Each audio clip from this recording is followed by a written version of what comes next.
Biosynthesis pathway of मोनोटर्पीन। ठीक है, तो मोनोटर्पीन जो होते हैं ये ड्राइव्ड होते हैं कहाँ से, तो मोनोटर्पीन्स जो होते हैं ये ड्राइव्ड होते हैं आइसोपेंटाइल डाइफॉस्फेट से।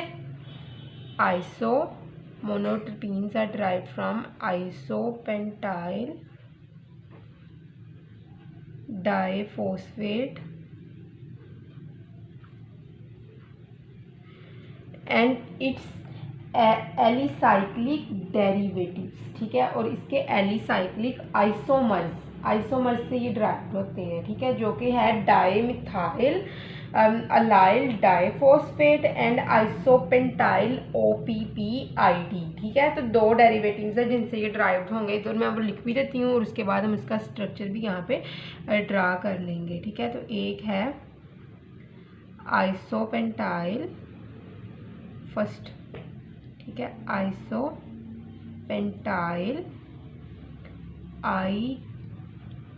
OPP।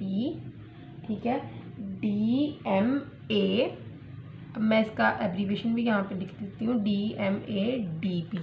ये एब्रीवेशन इसकी क्या है हमारे पास, DMADP की ये फर्स्ट डेरिवेटिव है जिससे वो निकलना है हमने, सॉरी मोनोटर्पीन हमने बनाना है। ठीक है ना, तो ये हमारे पास है डाइमिथाइल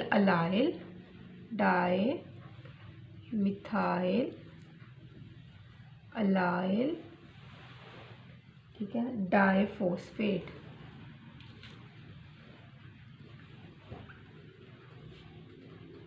ठीक है, और दूसरा हमारे पास क्या है, ये आइसोपेंटाइल डेरिवेटिव है। ठीक है ना, इसीलिए ये भी क्या होगा, आइसोपेंटाइल OPPIDP। ठीक है, ये दूसरा डेरिवेटिव है हमारे पास जिससे क्या बनना है, हमारे पास नेक्स्ट बनेगा जो मोनोटर्पीन बनेगा। ठीक है ना, तो जिसको हम कहते हैं जर्नाइल OPP। ठीक है, तो अभी हम इसको जो होते हैं वो ड्रा करके मैं आपको यहाँ पे सारा समझाती हूँ। तो यहाँ पे सबसे पहले हम देखते हैं आइसोपेंटाइल OPP DMADP का स्ट्रक्चर। ठीक है,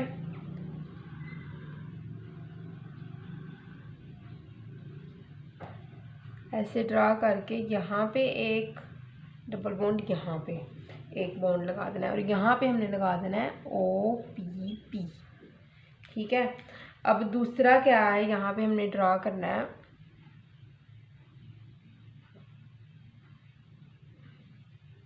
बल्कि मैं इसका पहले नाम लिख दूँ ताकि आपको कन्फ्यूजन ना हो। ये है, ये फर्स्ट वाला आइसोपेंटाइल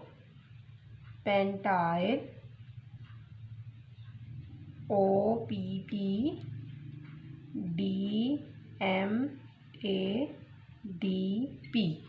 ठीक है, और ये होगा सेकंड वाला। पहले मैं इसको फुल जो होता है वो ड्रा कर दूं। यहाँ पे दो बॉन्ड हैं। ठीक है, और यहाँ पे एक हाइड्रोजन लगा है, यहाँ पे भी OPP ग्रुप लगा हुआ है। ठीक है, और अंदर जो है वो रिंग के अंदर किसी भी किस्म का डबल बॉन्ड नहीं है। इसको हम कहेंगे, ये हमारे पास है आइसोपेंटाइल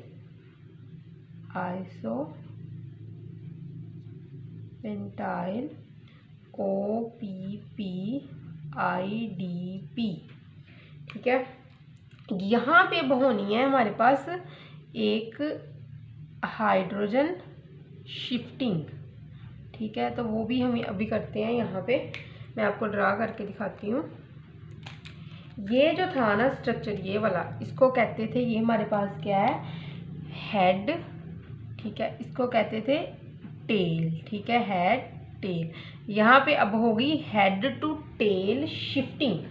ठीक है, हेड टू टेल शिफ्टिंग किस तरह होगी, यहाँ पे जो था ये बॉन्ड, ठीक है, इसने अटैक कर देना है, इसके इलेक्ट्रॉन ने यहाँ पे, ठीक है, यहाँ पे कर देना है अटैक, और जो यहाँ पे हाइड्रोजन था इसने अटैक कर देना है यहाँ पे, ठीक है, इसके इलेक्ट्रॉन्स ने। ठीक है, और जब इसकी अटैकिंग, यहाँ के जो इलेक्ट्रॉन्स की अटैकिंग इस जगह पे होनी है, टेल वाली जगह पे, तो यहाँ पे क्या होगा, जो OPP ग्रुप है,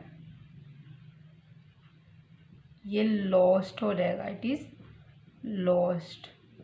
ठीक है, यहाँ से फिर OPP ग्रुप जो होगा ये ग्रुप लॉस्ट हो जाएगा। ठीक है, तो नेक्स्ट अब हम देखते हैं फिर क्या चीज़ बनेगी हमारे पास।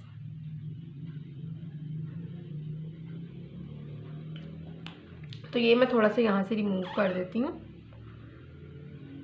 ठीक है, ताकि हम ठीक से इसको ड्रा कर लें। तो अभी मैं यहाँ पे ड्रा करूँगी इसका जो ये जो था ये वाला, ये तो हो गया लॉस्ट। ठीक है, तो जो रिमेनिंग स्ट्रक्चर है वो आपने यहाँ पे बनाना है, बहुत ध्यान से इसको ड्रा करना है ताकि कोई गलती ना हो। अब यहाँ से जो था मैं इस तरह ड्रा कर सकती थी, but it is lost, then I will not draw here. ठीक है, तो ये इसका जो था ये वाला हिस्सा ये इसी तरह आ गया। जो ये वाला हिस्सा था, मैं बार बार बता रही हूँ, ये वाला हिस्सा ऐसे ही आ गया, और जो ये वाला था OPP ग्रुप ये हो गया लॉस्ट हमारे पास। ठीक है, तो इतना तो हो गया ड्रा। अब यहाँ पे क्या था कि ये वाले इलेक्ट्रॉन्स यहाँ पे गए थे। ठीक है, तो आपने वो वाला बॉन्ड जो इन इलेक्ट्रॉन का था वो आपने एज इट इज़ ही ड्रा कर देना है। ठीक है, वो जो गए थे। अब पीछे रह गए थे एक बॉन्ड। ठीक है, ये जो था ना, मैं अब इसको ब्लैक से कर देती हूँ, जो इलेक्ट्रॉन लॉस्ट हुए थे उनसे बनाया बॉन्ड ये वाला।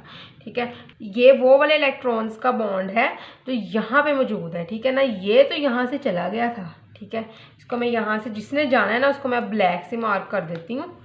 ठीक है ना, इसने तो भाई चले जाना है। जो पीछे रेड वाला है वो ये आ गया है, और ब्लैक वाला है वो ये आ गया। ठीक है, जो गया था। अब वो आपने एज इट इज़, मुश्किल होनी है यहाँ तक ड्रा करने में। ठीक है, उसके बाद आपने एज इट इज़ ये ऐसे ही लिख देना है। ठीक है, इस तरह।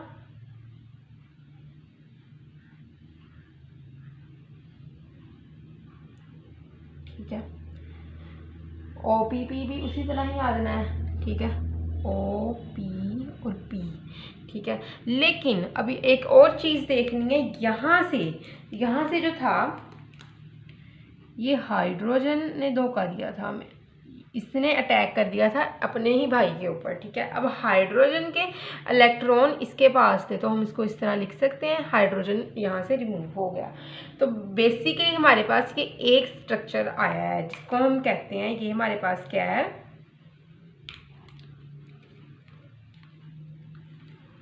जर्नाइल OPP। जर्नाइल OPP। इस जर्नाइल OPP ने अगेन जो अगर आगे भी इसने जो है, जिस तरह के हमारे पास मोनोटर्पीन है, मोनोटर्पीन की डाइटर्पीन या फिर जो है वो हमारे पास होता है स्क्विटर्पीन के बनाने के लिए इसने फर्दर रिएक्ट करना है IDP ग्रुप के साथ आगे। लेकिन यहाँ तक हमारे पास जर्नाइल OPP आ गया है। इसका मतलब क्या है कि यहाँ पे हमारे पास अब मोनोटर्पीन बन जाएगा। ठीक है ना, ये हमारे पास एक मोनोटर्पीन है। क्लियर। अभी अब हम यहाँ पे बात करते हैं कुछ फंक्शंस की। Functions of monoterpenes. ठीक है, तो अगर हम फंक्शंस की बात करें तो मोनोटर्पीन जो होती है ये रेजिस्टेंस प्रोवाइड करती है हीट स्ट्रेस के खिलाफ। Resistance to heat stress.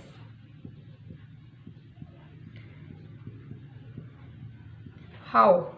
क्योंकि ये क्या होता है कि monoterpene can be make by, तो ये can make the photosynthetic apparatus. तो मोनोटर्पीन जो होता है ये हमारे पास जो फोटोसिंथेटिक अपरेटस होंगे, फोटोसिंथेटिक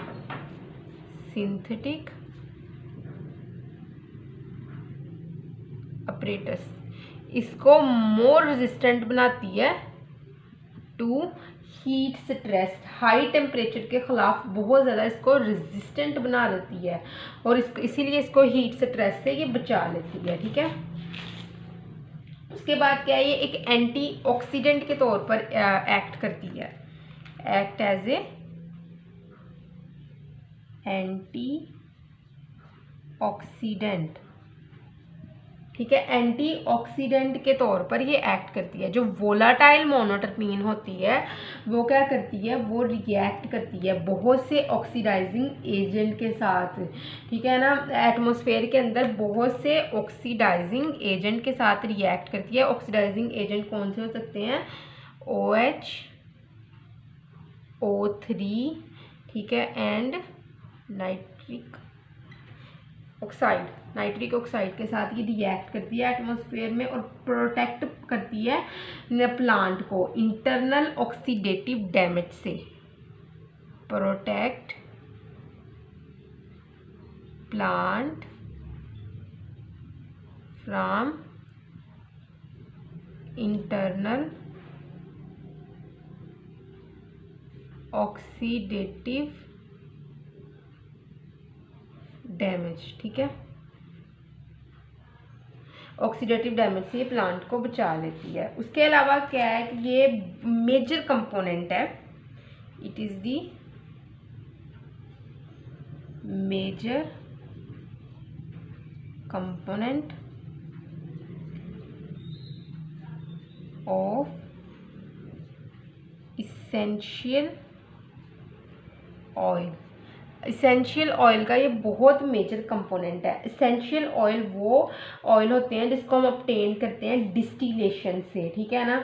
और उसके अलावा क्या होता है कि ये इसके अंदर एक स्पेसिफिक स्मेल होती है, आइसोलेटेड बाय डिस्टिलेशन प्रोसेस से इसको हम सेपरेट करते हैं और इसके अंदर स्पेसिफिक ऑर्डर होता है जो प्लांट को ये प्रोवाइड करते हैं। और जब इसको एक्सट्रैक्ट किया जाता है तो ये ऑर्डर जो होता है ये हवा में और इर्द गिर्द के इन्वायरमेंट के अंदर ये फैल जाता है, ये स्प्रेड कर जाता है। इसके अंदर हमारे पास है रोजमेरी एंड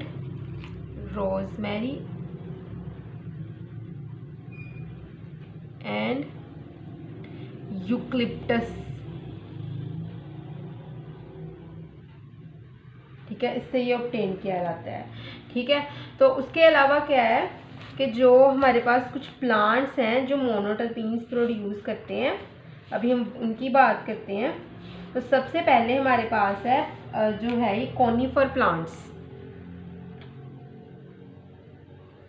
कॉनिफर्स जिसके अंदर आते हैं पाइन्स वगैरह। तो ये क्या करते हैं, ये पाइन की अगर हम बात करें तो पाइन से जो होती है मोनोटर्पीन एक ऑब्टेन की जाती है, इसको हम कहते हैं पाइनीन, ठीक है। ये मोनोटर्पीन जो होती है इसकी बहुत इंपॉर्टेंट इफेक्ट होता है, एंटी इन्फ्लेमेटरी इफेक्ट होता है इसका, हैव एंटी इन्फ्लामेटरी इफेक्ट, मतलब कि ये लिवर को किसी भी किस्म की इन्फ्लेमेशन से ये बचाते हैं, प्रोटेक्ट करते हैं, ठीक है। एक और मोनोटर्पीन है कॉनिफर पाइनीन के बाद, वो इधर जगह नहीं है मैं ऊपर लिख देती हूँ, वो है हमारे पास मेंथॉल,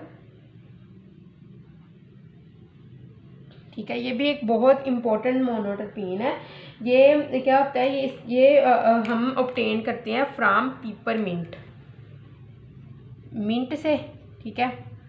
और अगर हम इसकी बात करें तो इसका बहुत इंपॉर्टेंट इफेक्ट है सूथिंग और रिफ्रेशिंग के लिए, ठीक है ना। It has major soothing and the refreshing effect. तो हम इसको डेली लाइफ में भी बहुत ज़्यादा इस्तेमाल करते हैं। तो ये मेंथॉल जो होता है ये भी एक क्या है, प्रिंसिपल कॉन्स्टिट्यूएंट्स हैं एसेंशियल ऑयल ऑफ द मोनोटर्पीन, ठीक है। तो आई होप सो कि आपको मोनोटर्पीन की समझ लग गई होगी, लेकिन किसी भी किस्म की कन्फ्यूजन है तो आप कमेंट सेक्शन में मुझसे पूछ सकते हैं। और अगर आपको बायोकेमिस्ट्री की प्लेलिस्ट की समझ लग रही है, उसके अंदर की अपलोड वीडियोस की समझ लग रही है, तो आप प्लीज़ मुझे बताएं भी ताकि मैं मज़ीद वीडियोस बनाऊं, ठीक है। और अगर आपने वो बायोकेमिस्ट्री की जो प्लेलिस्ट है उसको विज़िट नहीं किया तो काइंडली उसको विज़िट करें, ठीक है। उसके अंदर मैं ये तमाम जो है BSc MSc लेवल की जो लेक्चर्स हैं वो वहाँ पर मैंने अपलोड किए हुए हैं विटामिन के। और उसके अलावा इससे रिलेटेड तो विटामिन ही है ना, ठीक है ना, जो MSc के अंदर आते हैं। तो इसके अलावा और भी जो हैं लेक्चर्स, जो बायोकेमिस्ट्री के सारे लेक्चर्स 1 बाय 1 करके मैंने उसके अंदर अपलोड कर देने हैं, ठीक है। उसको विजिट करें, देखें लेक्चर्स को, और अगर आपको समझ लग रही है तो फिर लाइक, सब्सक्राइब और शेयर कर दें। अदरवाइज़ अगर समझ नहीं लग रही तो फिर इग्नोर कर दें, इट्स ओके। लेकिन अगर आपको समझ लग रही है तो काइंडली इसको लाइक, सब्सक्राइब और शेयर कर दें, ताकि मुझे भी पता चल जाए कि मैं कुछ बेहतर कंटेंट बना रही हूँ, ठीक है। और यहाँ पे जर्नाइल OPP है, मैंने गलती से जराइल OPP लिख दिया, मैंने अभी देखा है, ठीक है। तो thank you so much and अल्लाह हाफिज़।